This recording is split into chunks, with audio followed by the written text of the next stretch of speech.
Assalamualaikum warahmatullahi wabarakatuh. Perkenalkan, kami dari kelompok 5 yang beranggotakan saya Haikal Hakim dan juga rekan saya Ninda Junita dan Karisma Triatmanjani. Pada kesempatan kali ini, kami akan membahas salah satu alat penting dalam analisis kelayakan bisnis, yaitu Break Even Point atau disingkat BEP. Melalui video ini, kami akan menunjukkan bagaimana menghitung BEP dalam studi kasus sebuah UMKM yang sedang menentukan harga dan volume produksi untuk produk barunya. Selamat menyaksikan.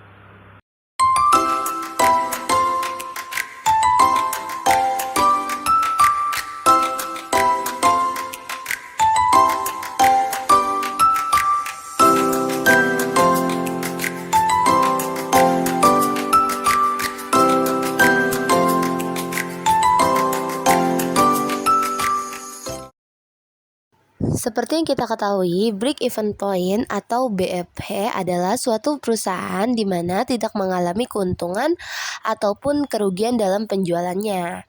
BEP sendiri memiliki dua metode penghitungan, yaitu pertama, perhitungan BEP berdasarkan jumlah unit, dan kedua, perhitungan BEP berdasarkan rupiah. Nah, untuk cara menghitung BEP berdasarkan jumlah unit, yaitu BEP dalam unit sama dengan FC dibagi MC.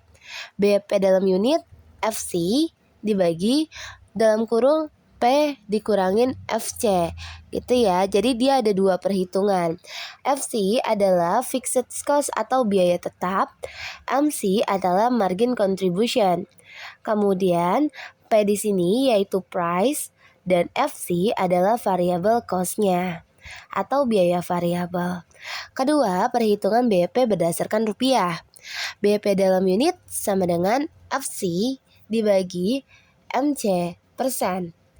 Kemudian atau dapat dihitung juga BEP dalam unit sama dengan FC dibagi MC per P-nya. Seperti tadi, FC adalah fixed cost atau biaya tetap, MC persen merupakan margin contribution. Kemudian untuk FC adalah fixed cost, MC yaitu margin contribution, dan P-nya adalah price. Untuk MC di sini dihitung berdasarkan P dikurangin FC atau price dikurangi biaya variabel. Selanjutnya, fungsi dan manfaat BEP dalam bisnis. Yang pertama, menentukan target penjualan minimal agar tidak rugi.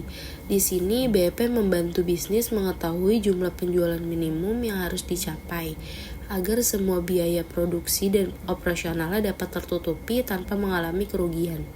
Yang kedua, membantu menentukan strategi harga dan biaya.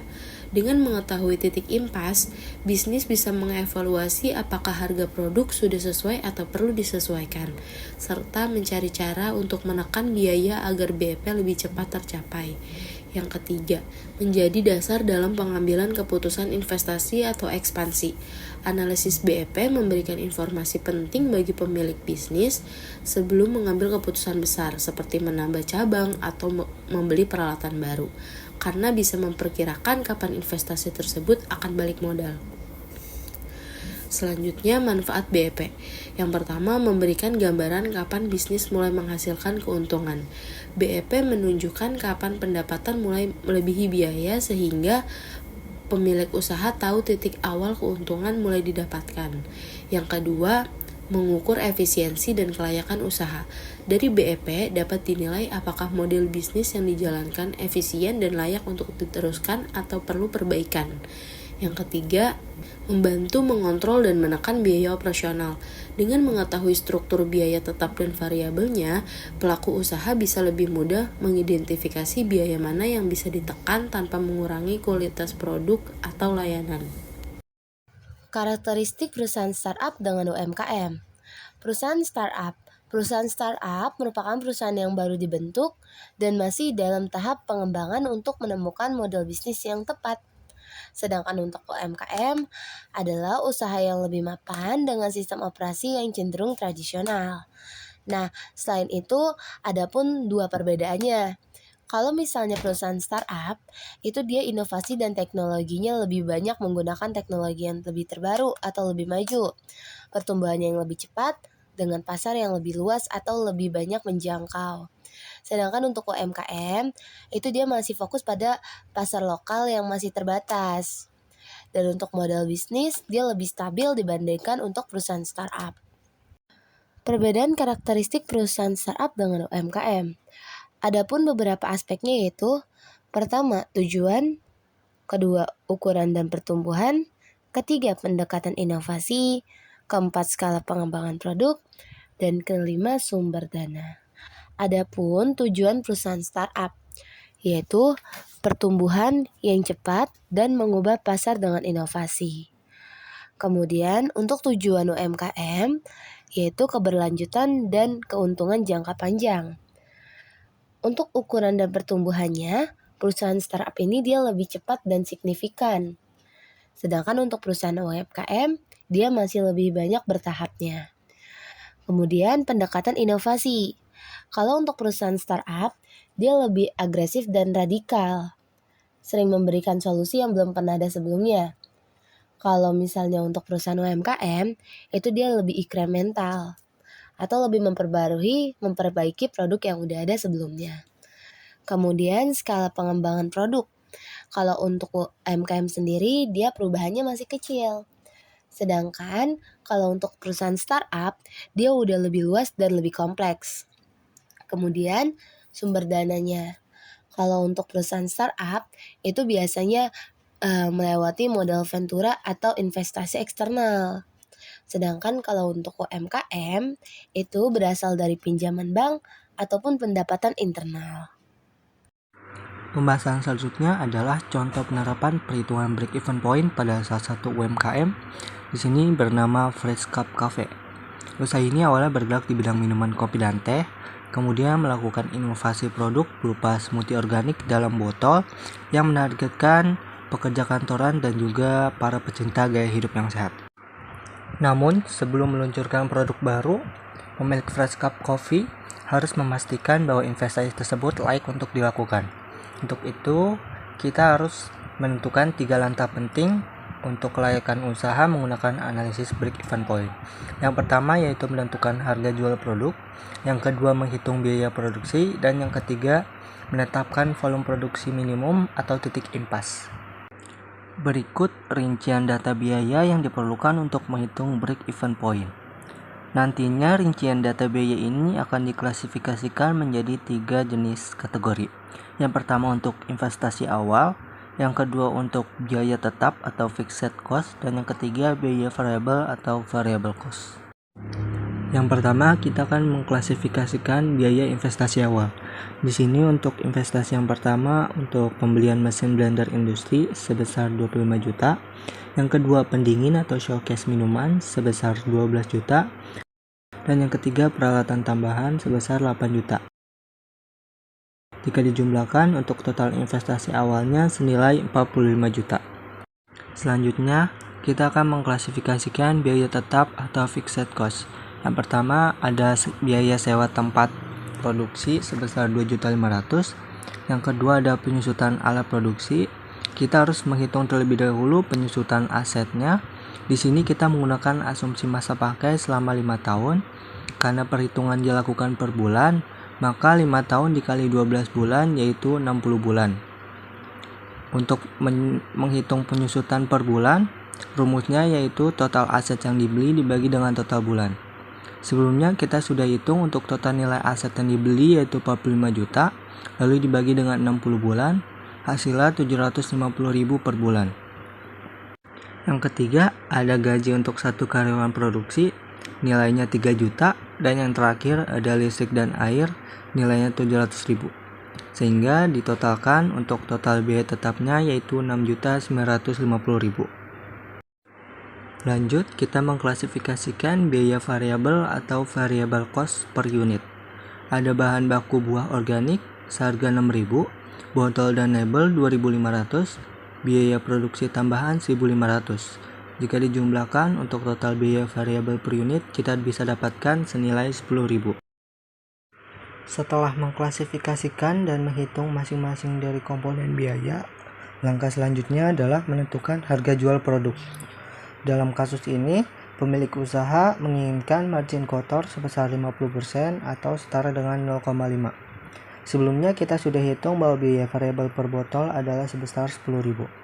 Untuk menentukan harga jual, kita menggunakan rumus margin kotor, yaitu harga jual sama dengan biaya variabel dibagi 1 dikurang margin. Untuk biaya variabel 10.000, marginnya 0,5. Sehingga kita bisa dapatkan untuk harga jualnya yaitu 20.000 per botol. Langkah selanjutnya kita menghitung break even point. Untuk menghitung break even point, kita memerlukan data sebagai berikut.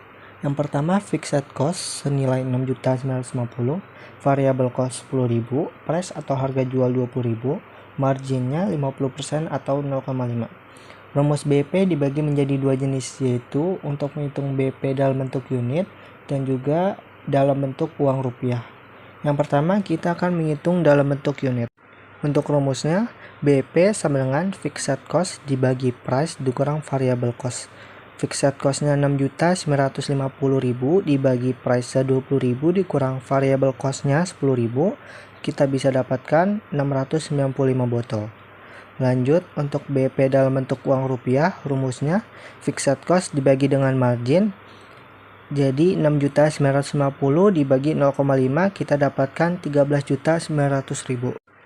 Artinya, untuk menutupi semua biaya tetap dan variabel, usaha ini harus menjual 695 botol per bulan atau mencapai omset Rp13.900.000.